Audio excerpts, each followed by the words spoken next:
Hello! Mayong gabi sa inyo tanan. Nari ako subong sa shops at Atria.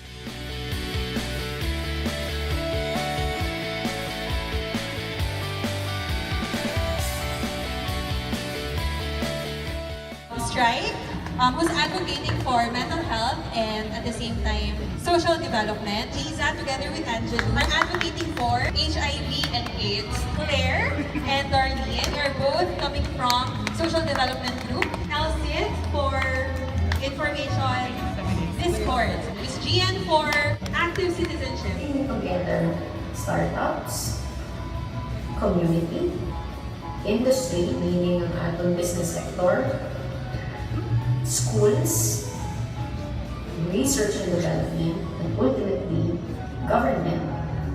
We have 5 major projects, and let's start with this one, Project Kaleidoscopes, adolescent workshop series to help high school students to cope with stress. Would like to create a more close-knit and more stronger startup ecosystem here in Iloilo. Nurture Notes is a mental health workbook by Agubayani. This wellness planner or mental health workbook will contain pages that would include self-care and self-development, community engagement, goal setting, and habit tracking. And it is patterned on the PERMA Wellbeing Theory by Seligman. You can come to us sa Iloilo Startup Founders Circle, and then ang objective sa Iloilo Startup Founders Circle is to make it easy ang mga startups dire. Shaping fashion. This is a campaign in an inclusive manner. So not necessarily professional, but at the same time, if you care about the heritage, at the same time, global issues on fashion, I think we can work out with it. Thank you to our aspiring shapers, and thank you also to our participants. Nakita nyo kagina kung paano naton pwede ma-shape ang Iloilo. Subong pamakuton ta naman niya ang sunod nga curator sa Global Shapers Community Iloilo. Mr. Rajan Helamuchon. Oh, mayong gabi.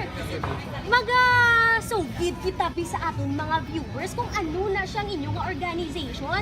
Ang Global Shapers Community Iloilo is part sa mga communities under World Economic Forum. And for Philippines, we have only 4 hubs, Iloilo, Davao, Manila, and Cebu.